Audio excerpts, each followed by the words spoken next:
Dear Esther, the morning after I was washed ashore, salt in my ears, sand in my mouth, and the waves always at my ankles, I felt as though everything had conspired to this one last shipwreck. I remembered nothing but water, stones in my belly and my shoes, threatening to drag me under to where only the most listless of creatures swim.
At night, you can see the lights sometimes from a passing tanker or trawler. From up on the cliffs, they are mundane. But down here, they fugue into ambiguity. For instance, I cannot readily tell if they belong above or below the waves. The distinction now seems banal. Why not everything and all at once? There's nothing better to do here than indulge in contradictions whilst waiting for the fabric of life to unravel.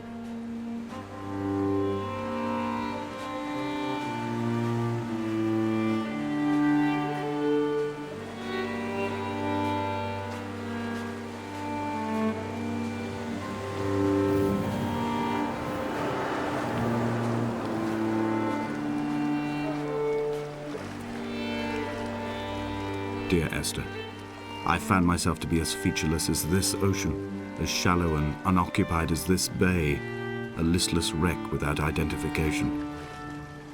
My rocks are these bones, and a careful fence to keep the precipice at bay. Shot through me caves, my forehead a mount. This aerial will transmit into me so. All overexposed, the nervous system, where Donnelly's boots and yours and mine still trample. I will carry a torch for you.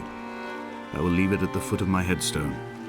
You will need it for the tunnels that carry me under.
A wonderful sight. The moon cresting the junction between the cliff path and the stone circle. It cast a shadow of the ridge across the beach, all the world as if you had signed your name in untidy handwriting.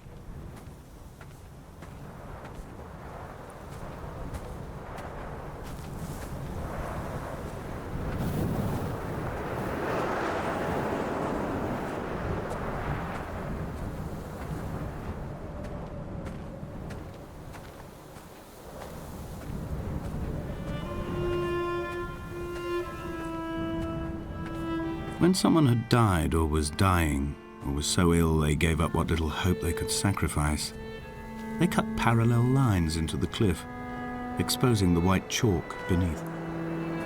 You could see them from the mainland or the fishing boats, and know to send aid or impose a cordon of protection, and wait a generation until whatever pestilence stalked the cliff paths died along with its hosts.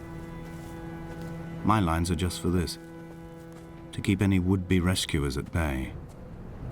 The infection is not simply of the flesh.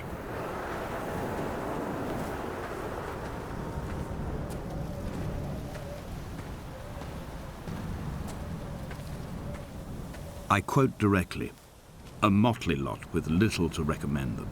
I have now spent 3 days in their company. That is, I fear, enough for any man not born amongst them. Despite their tedious inclination to quote scripture, they seem to me the most God-forsaken of all the inhabitants of the Outer Isles.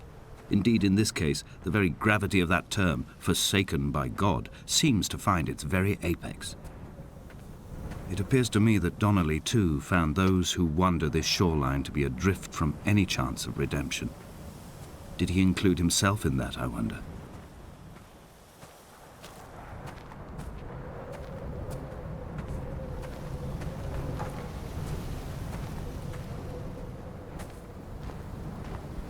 Dear Esther, I met Paul. I made my own little pilgrimage. My Damascus, a small semi-detached on the outskirts of Wolverhampton. We drank coffee in his kitchen and tried to connect to one another. Although he knew I hadn't come in search of an apology, reason or retribution, he still spiraled in panic, thrown high and lucid by his own dented bonnet. Responsibility had made him old. Like us, he'd already passed beyond any conceivable boundary of life.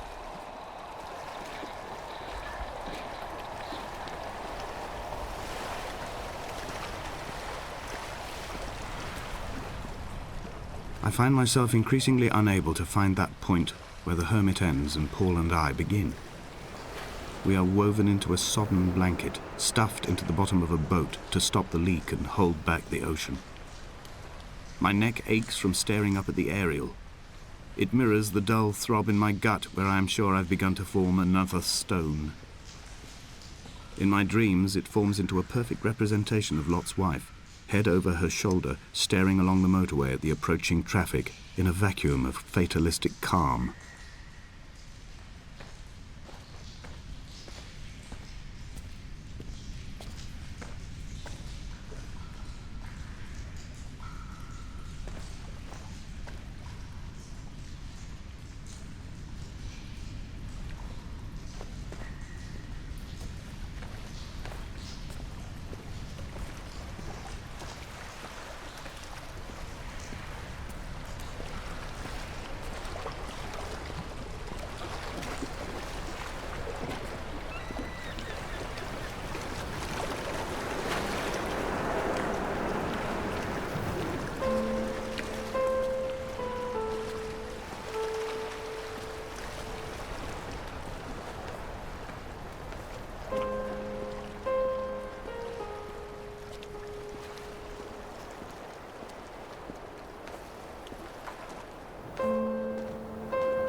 He still maintains he wasn't drunk, but tired. I can't make the judgment or the distinction anymore. I was drunk when I landed here, and tired too. I walked up the cliff path in near darkness and camped in the bay where the trawler lies beached. It was only at dawn that I saw the bothy and decided to make my temporary lodgings there. I was expecting just the aerial and a transmitter stashed in a weatherproof box somewhere on the mount. It had an air of uneasy permanence to it. Like all the other buildings here, erosion seems to have evaded it completely.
Dear Esther, I have now driven the stretch of the M5 between Exeter and Bristol over 21 times.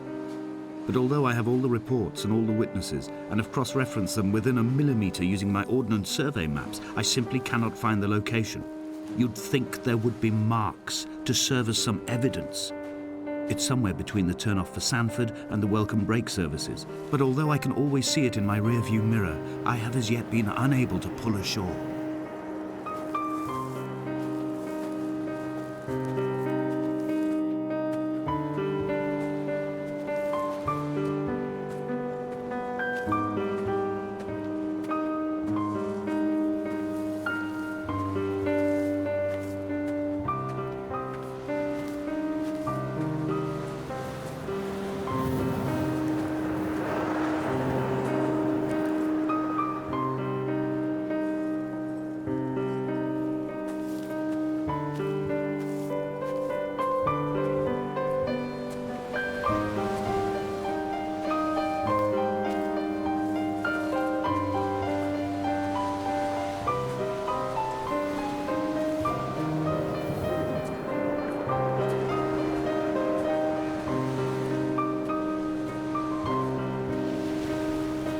All night the Buoy has kept me lucid. I sat when I was at the very edge of despair, when I thought I would never unlock the secret of the island. I sat at the edge and I watched the idiot Buoy blink through the night. He's mute and he's retarded, and he has no thought in his metal head but to blink each wave and each minute aside until the morning comes and renders him blind as well as deaf-mute. In many ways, we have much in common.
There must be a hole in the bottom of the boat.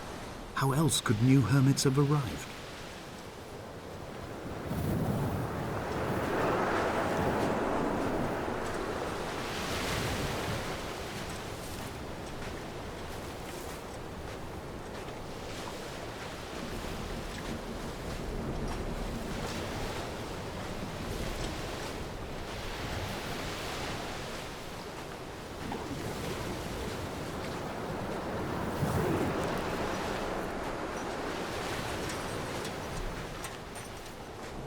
I had kidney stones and you visited me in the hospital. After the operation, when I was still half submerged in anesthetic, your outline and your speech both blurred. Now my stones have grown into an island and made their escape, and you have been rendered opaque by the car of a drunk.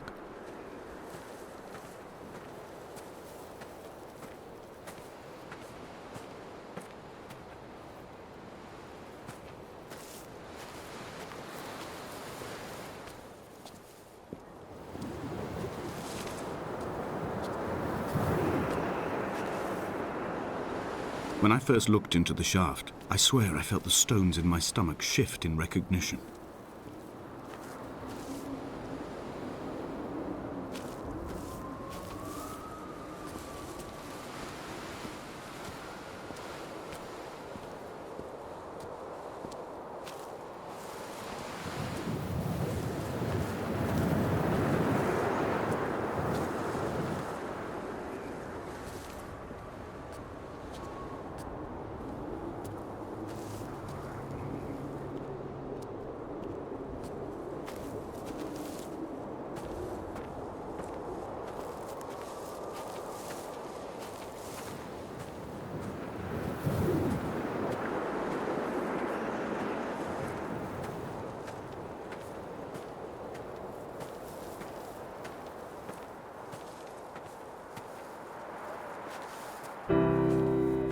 I've begun my ascent on the windless slope of the western side. The setting sun was an inflamed eye squeezing shut against the light shone in by the doctors. My neck is aching through constantly craning my head up to track the light of the aerial. I must look downwards, follow the path under the island to a new beginning.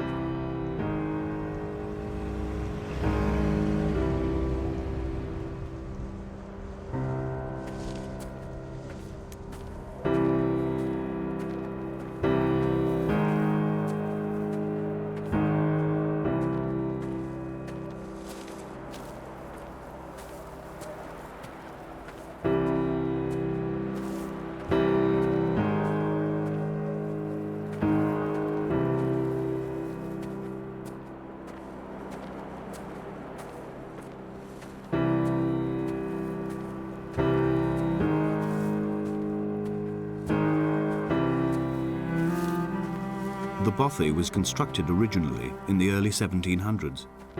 By then, shepherding had formalized into a career. The first habitual shepherd was a man called Jakobsen, from a lineage of migratory Scandinavians.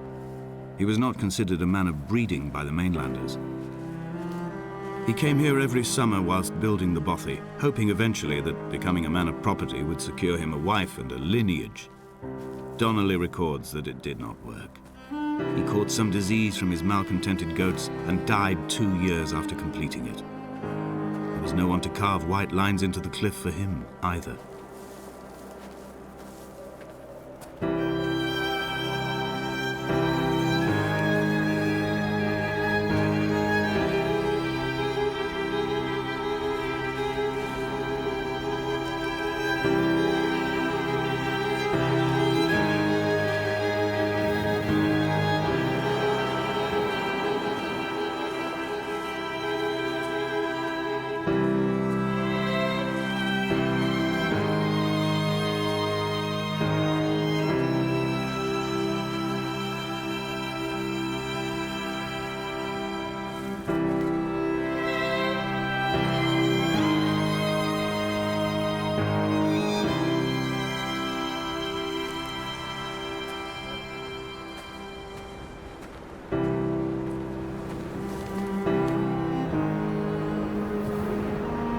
heart is landfill. These false dawns waking into the still never light. I sweat for you in the small hours and wrap my blankets into a mass. I have always heard the waves break on these lost shores, always the gulls forgotten. I can lift this bottle to my ear, and all there ever is for me is this Hebridean music.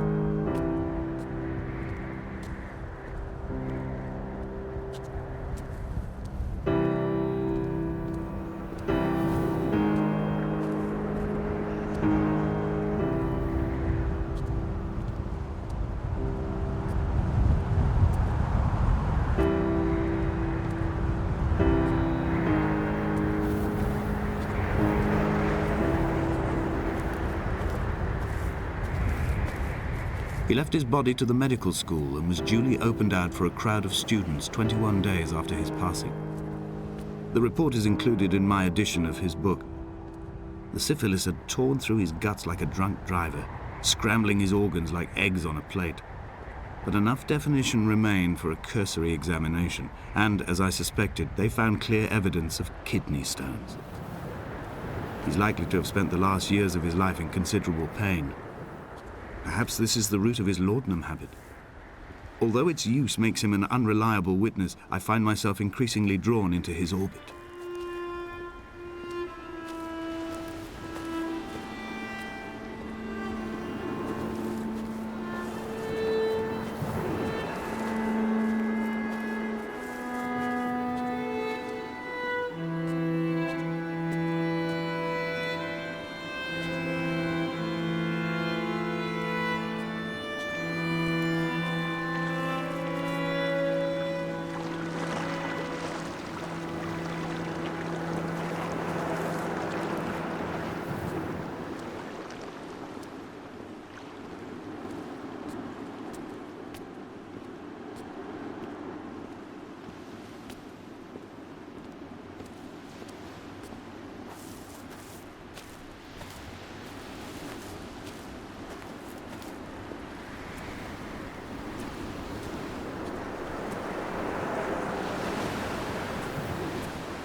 Did Jakobsen crawl this far? Can I identify the scratches his nails ruined into the rocks? Am I following him cell for cell, inch for inch? Why did he turn back on himself and not carry through to the ascent?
It was as if someone had taken the car and shaken it like a cocktail. The glove compartment had been opened and emptied with the ashtrays and the boot. It made for a crumpled museum, a shattered exhibition.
In my final dream, I sat at peace with Jakobsen and watched the moon over the Sandford Junction. Goats grazed on the hard shoulder, a world gone to weed and redemption. He showed me his fever scars, and I mine, between each shoulder the nascency of flight.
This is a drowned man's face reflected in the moonlit waters. It can only be a dead shepherd who has come to drunk drive you home.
Sanford Junction, headlights in your retinas. Donnelly drove a grey hatchback without a bottom. All the creatures of the tarmac rose to sing to him. All manner of symbols crudely scrawled across the cliff face of my unrest. My life reduced to an electrical diagram. All my gulls have taken flight. They will no longer roost on these outcrops. The lure of the moon over the Sanford Junction is too strong.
We shall begin to assemble our own version of the North Shore. We will scrawl in dead languages and electrical diagrams and hide them away for future theologians to muse and mumble over. We will send a letter to Esther Donnelly and demand her answer. We will mix the paint with ashes and tarmac and the glow from our infections. We will paint a moon over the Sanford Junction and blue lights falling like stars along the hard shoulder.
There were chemical stains on the tarmac, the leak of air conditioning, brake fluid and petrol. He kept sniffing at his fingers as he sat by the roadside, waiting as if he couldn't quite understand or recognize their smell. He said he'd been travelling back from a sales conference in Exeter. He'd stopped for farewell drinks earlier, but had kept a careful eye on his intake. You could hear the sirens above the idling traffic.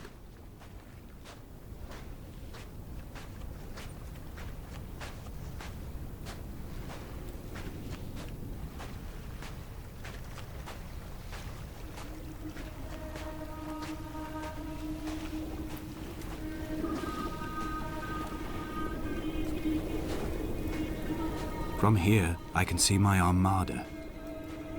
I collected all the letters I'd ever meant to send to you, if I'd have ever made it to the mainland, but had instead collected at the bottom of my rucksack, and I spread them out along the lost beach. Then I took each and every one, and I folded them into boats. I folded you into the creases, and then, as the sun was setting, I set the fleet to sail. Shattered into 21 pieces, I consigned you to the Atlantic, and I sat here until I'd watched all of you sink.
I will drag my leg behind me.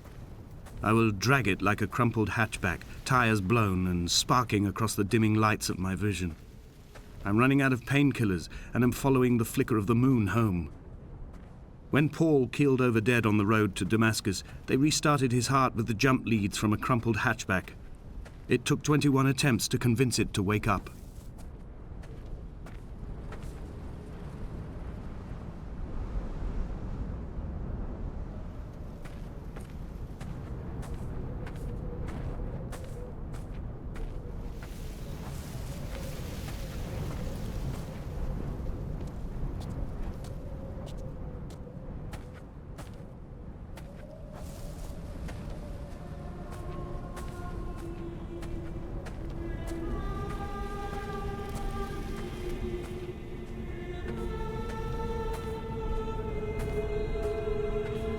I've begun my voyage in a paper boat without a bottom.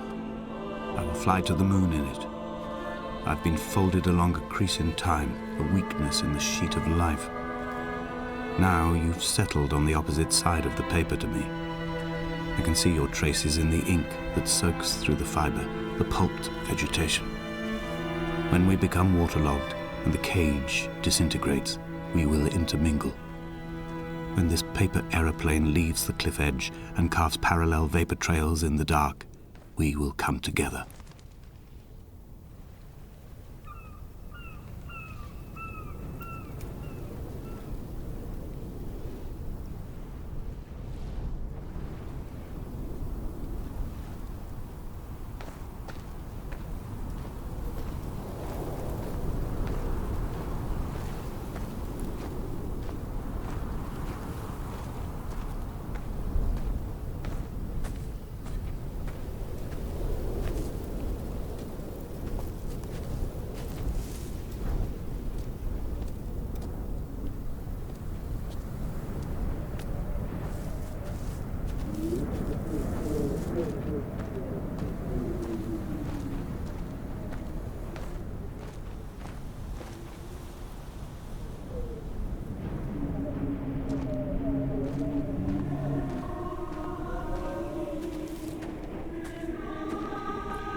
If only Donnelly had experienced this, he would have realized he was his own shoreline, as am I.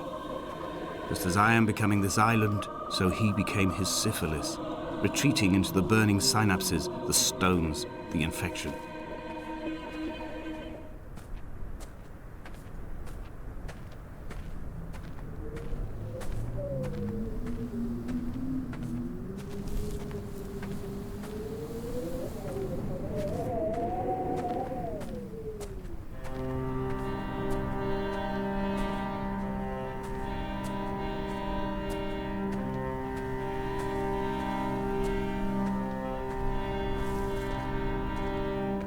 There are headlights reflected in these retinas, too long in the tunnels of my island without a bottom. The sea creatures have risen to the surface, but the gulls are not here to carry them back to their nests. I've become fixed, open and staring, an eye turned on itself.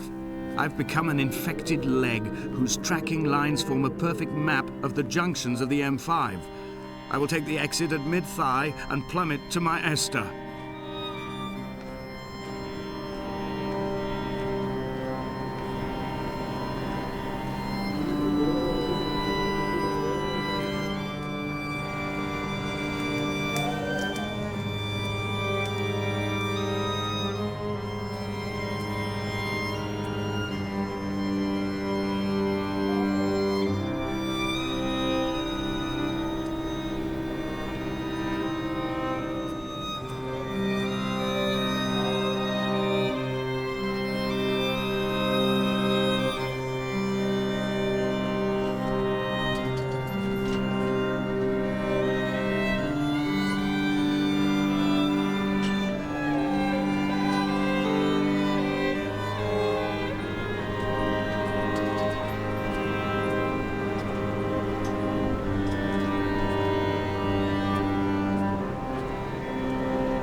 He was not drunk, Esther. He was not drunk at all. He had not drunk with Donnelly or spat Jakobsen back at the sea. He had not careered across the lost shores and terminal beaches of this nascent archipelago. He did not intend his bonnet to be crumpled like a spent tissue by the impact. His windscreen was not star-studded all over like a map of the heavens. His paintwork etched with circuit diagrams, strange fish to call the gulls away. The phosphorescence of the skid marks lighting the M5 all the way from Exeter to Damascus.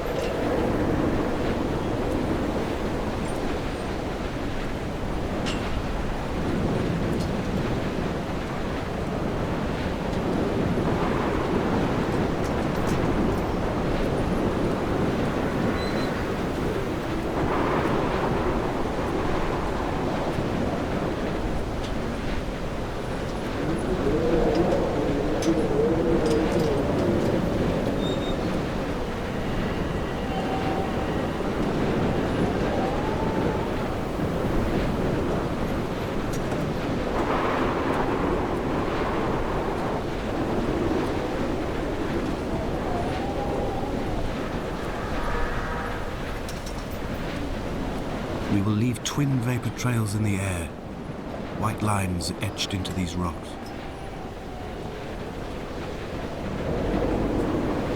Dear Esther, I have burned the cliffs of Damascus. I have drunk deep of it. My heart is my leg, and a black line etched on the paper all along this boat without a bottom. You are all the world like a nest to me. Eggs unbroken form like fossils, come together, send small black flowers to the air. On this infection, hope. From this island, flight. From this grief, love.